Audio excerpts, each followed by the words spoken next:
Madam என்னோட 30 வயசு வரைக்கும் எனக்கு ஹேர் வந்து நல்லா அடர்த்தியாக இருந்தது. இந்த 30 தாண்டினதுக்கப்புறம் அது என்ன ரீசன் கண்டுபிடிக்க முடியல. இப்போ இந்த நிலைமையில இருக்குது. இந்த ஹேர் ஃபாலாக இன்னும் போகுமா? இதை வந்து நான் கண்ட்ரோல் பண்ண முடியுமா? ரொம்ப காமனாக நிறைய பேருக்கு இருக்கக்கூடிய ஒரு பிரச்சனை இது. இதில் என்னன்னா ஒரு சில விஷயங்களை நாம் ஏற்றுக்க தான் வேண்டியிருக்கு. ஃபார் எக்ஸாம்பிள் என்னன்னா ஹெரிடிட்டரியா இந்த அலோபேஷியா, அதாவது எங்கள் அப்பாவுக்கு தாத்தாவுக்கு இவங்களுக்கெல்லாம் வந்து ஹேர்லைன் எப்படி இருந்ததோ அது வந்து இப்போ எங்கள் அப்பாவுக்கு வந்து 20 வயதுலேயே முடி கொட்ட ஆரம்பிச்சிருச்சு அப்படின்னா நம்மளுக்கும் அது மாதிரி கொட்டுறதுக்கு வாய்ப்புகள் ரொம்ப ஜாஸ்தியாக இருக்குது. இது கொட்டுறது மட்டும் இல்லை, நிறச்சி போகிறதும் அதே மாதிரி பேட்டர்ன் வந்து நிறைய ஃபாலோ பண்ணுது. அதாவது முடி அதிகம் முன்னாடியே வந்து முதிர்வடைஞ்ச ஒரு நிலைக்கு வந்துடுது. இப்போ ரெண்டாவது என்னன்னா நம்மளோட ஹேபிட்ஸ். இப்போ நாம எப்படி நம்மளுடைய உடம்பை பார்த்துக்கிறோம் அப்படிங்கிறது, நம்மளோட உடலும் சரி நம்மளுடைய மன சூழ்நிலையும் சரி இந்த முடி கொட்டுறதுக்கு ஒரு பெரிய ஃபேக்டராக இருக்குது. அதற்கப்புறமாக நாம் இப்போ ரீசெண்டாக அண்டர்கோ பண்ண ஏதோ ஒரு டிசீஸ் அந்த மாதிரி இருந்தாலும் முடி கொட்டுறதுக்கு வாய்ப்பு இருக்குது. இப்போ பெண்களாக இருந்தால் அதிகமாக ஹார்மோனல் சேஞ்சஸ் இதெல்லாம் இருக்கும்போது முடி இயற்கையாகவே கொட்டுறது வாய்ப்பு இருக்குது. நான் எடுத்துக்கக்கூடிய ஒரு சில மருந்துகள், இப்போ சுகருக்கு எடுத்துக்கிறோம், நிறைய பிரச்சனைகளுக்கு ஒரு சில பேர் தொடர்ந்து மருந்துகள் எடுத்துக்கிறாங்க, அதோட ப்ராப்ளமாகவும் முடி கொட்டுறதுக்கு நிறைய வாய்ப்பு இருக்குது. முதல்ல போய் நீங்கள் வந்து பார்க்கலாம். அந்த முடியை இப்போ டெஸ்ட் பண்ணுறதுக்கு வந்து நிறைய இது இருக்குது.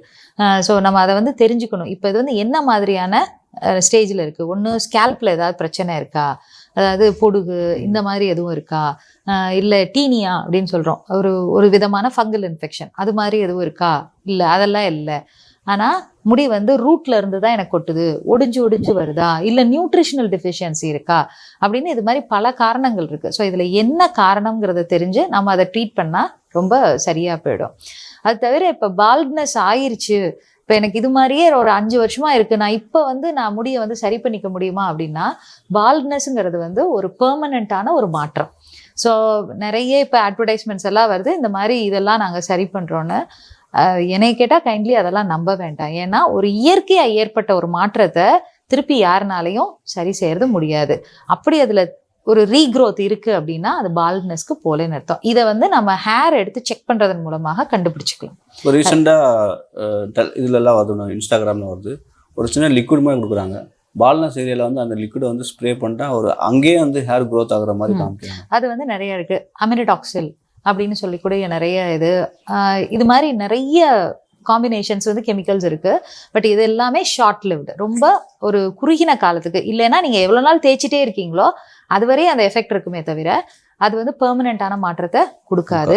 இன்னொன்று என்னென்னா அது எல்லாம் எவ்வளோ தூரத்துக்கு சேஃப் அப்படிங்கிறது வந்து இப்போ ஏன்னா நம்ம இதெல்லாம் பார்க்கக்கூடியது ஒரு 5 வருஷ காலங்களுக்குள்ளே தான் பார்க்குறோம். இதோட எஃபெக்ட்ஸ் இன்னும் ஒரு 10 வருஷமோ 20 வருஷமோ கழிச்சு இது என்ன எஃபெக்ட் உண்டு பண்ணுங்கிறது நம்ம யாருக்கும் தெரியாத ஒரு விஷயம். ஸோ இயற்கையை ஏற்றுக்கிறதும் ஓரளவுக்கு நாம் பழக வேண்டிய சூழ்நிலையில் இருக்கும்.